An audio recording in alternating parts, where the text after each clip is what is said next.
नमस्ते, मैं हूं आपके साथ दिव्यांश शर्मा। मध्य प्रदेश में लैब टेक्नीशियंस की हम बात करने जा रहे हैं। सबसे पहले जिनकी हड़ताल का आज 10वां दिन है। हड़ताल की वजह से मध्य प्रदेश के सरकारी अस्पतालों में लैब जांच व्यवस्था चरमरा गई है। सबसे ज्यादा परेशानी गर्भवती महिलाओं को आ रही है, क्योंकि ब्लड सैंपल समेत तमाम तरह की जांच हो नहीं पा रही है। तो लैब टेक्नीशियन की हड़ताल जो 10वें दिन में प्रवेश कर चुकी है, यह कब और कैसे खत्म होगी, इसको लेकर फिलहाल सवाल बरकरार है। इस सवाल के सामने आने के बाद स्थितियां मरीजों के लिए परेशानी खड़े कर रही हैं। जब तक लैब टेक्नीशियन की हड़ताल खत्म नहीं होगी, तब तक कहीं ना कहीं कई ऐसी व्यवस्थाएं अस्पताल से जुड़ी हुई जो प्रभावित रहेंगी। अमूमन हम बात कर रहे थे गर्भवती महिलाओं की। ब्लड सैंपल समेत ऐसे तमाम तरह की जांच हैं जो अगर नहीं होंगी तो उसका सीधा असर मरीजों पर पड़ता है, उनकी सेहत पर पड़ता है।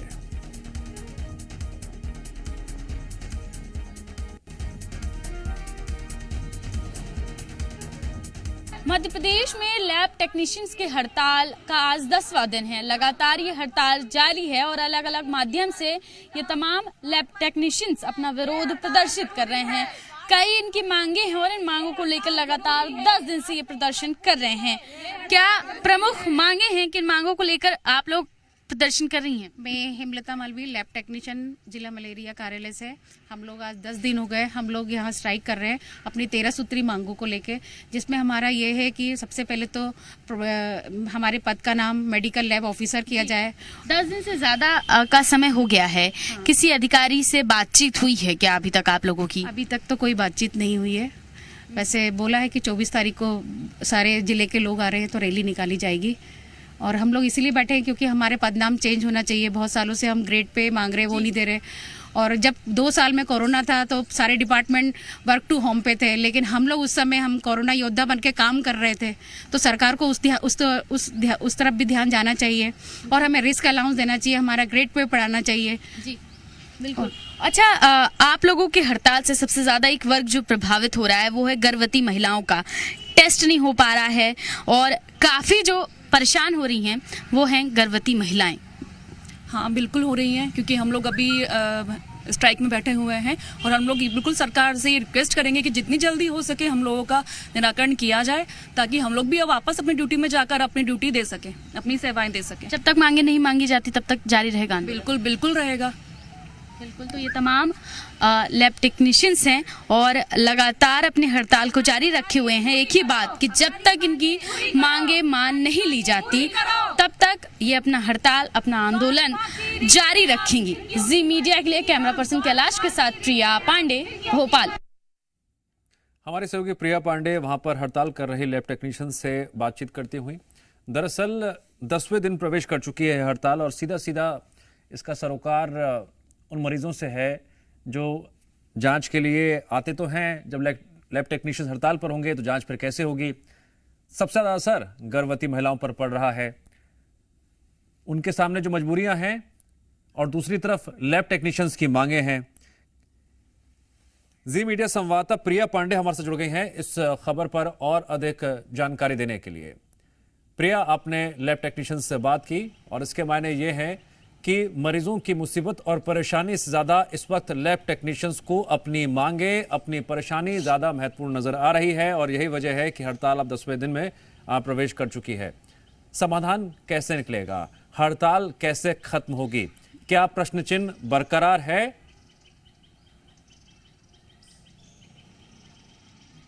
देखिए, बिल्कुल लगातार अभी फिलहाल यही स्थिति बनी हुई है दिव्यांश की हड़ताल आखिर खत्म कैसे होगी, क्योंकि जब तक बातचीत नहीं होगी तब तक हड़ताल खत्म होने की स्थिति भी नजर नहीं आती। और लैब टेक्नीशियंस की हड़ताल का 10वां दिन है, अब तक बातचीत नहीं हुई है। बातचीत नहीं हुई है स्वास्थ्य विभाग से, तमाम उन बड़े अधिकारियों से जिनसे ये लैब टेक्नीशियंस मांग कर रहे हैं। कुल 13 सूत्री मांगे हैं इनकी, जिनमें से पदनाम में बदलाव चाह रहे हैं। इसके साथ साथ जो पदोन्नति है और वेतन बढ़ोतरी है, इस तरह के तमाम 13 सूत्री इनके मांगे हैं। लेकिन इन मांगों पर बातचीत के माध्यम से समाधान निकाला जा सकता है, बातचीत के माध्यम से एक रास्ता निकाला जा सकता है जिससे कि खासकर जो मरीज अस्पताल पहुंच रहे हैं, गर्भवती महिलाएं जो अस्पताल पहुंच रही हैं, उन्हें परेशानी ना हो।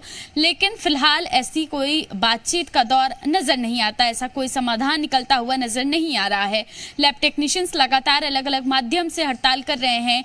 किसी दिन पीपीई किट पहनकर कोविड काल में जिस तरीके से उन्होंने काम किया, फ्रंटलाइन वॉरियर बनकर वो सामने आए और लगातार काम करते रहे, उस पर वो अपनी जो एक नाट्य रूपांतरण है वो करके प्रदर्शन कर रहे हैं। दूसरे दिन उन्होंने पोस्ट कार्ड पर खून से पोस्ट कार्ड लिखकर मुख्यमंत्री शिवराज सिंह चौहान को, स्वास्थ्य मंत्री को, हेल्थ डिपार्टमेंट को भेजा और अभी भी हड़ताल का ये दौर जो है वो जारी नजर आ रहा है। बहरहाल फिलहाल बातचीत नहीं हुई है तो ये कहना गलत नहीं होगा कि ये हड़ताल लंबी चलने वाली, और इसका सबसे ज्यादा असर देखेंगे तमाम वो मरीज जो इन दिनों सरकारी अस्पताल में पहुंच रहे हैं। लैब टेक्नीशियंस की बड़ी भूमिका होती है दिव्यांश। कोई भी बड़ा जब ऑपरेशन होने वाला होता है तो उसमें तमाम तरह की जांचें की जाती हैं। इसके साथ साथ कोई गंभीर बीमारी होती है तो उसकी भी कई तरह की जांचें की जाती हैं, और सबसे ज्यादा अगर कोई प्रभावित है तो वो है गर्भवती महिलाएं। सरकारी अस्पतालों के चक्कर काट रही हैं, जांचें करवाने के लिए परेशान हो रही हैं, लेकिन जांच नहीं हो पा रही है। लैब टेक्नीशियंस, लैब अटेंडर, तमाम जो लोग हैं वो फिलहाल हड़ताल पर हैं। ये जरूर देखना होगा कि कब विभाग और कर्मचारियों की बातचीत होती है और कब समाधान निकलता है, कब रास्ता निकलता है, और कब वो तमाम मरीज जो सरकारी अस्पताल में इलाज के आसरे की आस लेकर पहुंच रहे हैं, उनकी ये आस पूरी होती है। ठीक है प्रिया, सियासत के एक गलियारे से ये भी आवाज आ रही है कि 2023 क्योंकि चुनावी साल है, इसलिए हड़तालों का दौर भी और ज्यादा उग्र होता जा रहा है। इस पर आपका विश्लेषण, आप लगातार कवर भी करते आ रहे हैं हड़ताल से जुड़ी हुई। देखिए बिल्कुल दिव्यांश, चुनावी साल है और तमाम वो कर्मचारी जो लगातार अपनी मांगों को लेकर मुखर होते रहे हैं, ज्ञापन देते रहे हैं, चुनावी साल में उनकी ये जो हड़ताल है, उनकी ये जो मांग है वो बढ़ जाती है। जाहिर सी बात है, चुनावी साल है, ऐसे में कर्मचारी जल्द से जल्द अपनी मांग पूरी करवा लेना चाहते हैं, क्योंकि उन्हें भी पता है कि कर्मचारियों के भरोसे कर्मचारी वर्ग भी एक बड़ा वोट बैंक है, और ऐसे में तमाम वो कर्मचारी, चाहे वो आउटसोर्स के हों, चाहे वो संविदा के हों, या जो तमाम परमानेंट कर्मचारी होते हैं, उनके भी अलग अलग तरह की मांगे होती हैं, और इन मांगों को लेकर वो अक्सर सड़क पर नजर आते हैं। और यही कोशिश कि जब चुनाव होने वाला हो उससे पहले जल्द से जल्द बिना किसी आश्वासन के अपनी मांगों को मनवा लिया जाए, क्योंकि ये चुनावी साल है। बहरहाल 10 दिन से ज्यादा का वक्त बीत चुका है, अब तक बातचीत नहीं हुई है, तो ये जरूर देखना होगा कि चुनावी साल के जिस आसरे में ये तमाम कर्मचारी हड़ताल कर रहे हैं वो कब तक पूरी हो पाएगी। ठीक है, मैं जरा आपसे ये भी समझना चाहूंगा कि लैब टेक्नीशियन ने हाल ही में स्वास्थ्य मंत्री को पत्र लिखा था। खून से लिखे पत्र को लेकर भी काफी खबरों ने सुर्खियां बटोरी थी और चर्चाओं में रहा था। क्या कोई संदेश सरकार की तरफ से आया है? क्या कोई वो पहला कदम उठाया जा रहा है जिसके मद्देनजर लैब टेक्नीशियन हड़ताल से हट सकें और व्यवस्था एक बार फिर से पटरी पर लौट सके? देखिए फिलहाल दिव्यांश ऐसी कोई बातचीत या ऐसे कोई समाधान का जिक्र नहीं है, और इस कोई भी बड़े स्तर पर बातचीत नहीं हुई है। जरूर ये रहा है कि लैब टेक्नीशियंस कभी खून से पत्र लिखते हैं, कभी किसी और सांकेतिक तौर पर अपना प्रदर्शन करते हैं और अपनी बात कहते हैं। जैसे पहले भी मैंने जिक्र किया कि पीपीई किट पहनकर पूरा वो नाट्य रूपांतरण किया तमाम जो लैब टेक्नीशियंस हैं उन्होंने, कि किस तरीके से कोविड के दौरान जब सभी लोग घर पर थे तो वो लैब टेक्नीशियन ही थे जो जांच कर रहे थे, सैंपलिंग कर रहे थे, टेस्टिंग कर रहे थे, ताकि तमाम वो मरीज जो अस्पतालों तक पहुंच रहे हैं, चाहे वो कोविड पॉजिटिव हो या ना हो, उन्हें उचित इलाज मिल सके।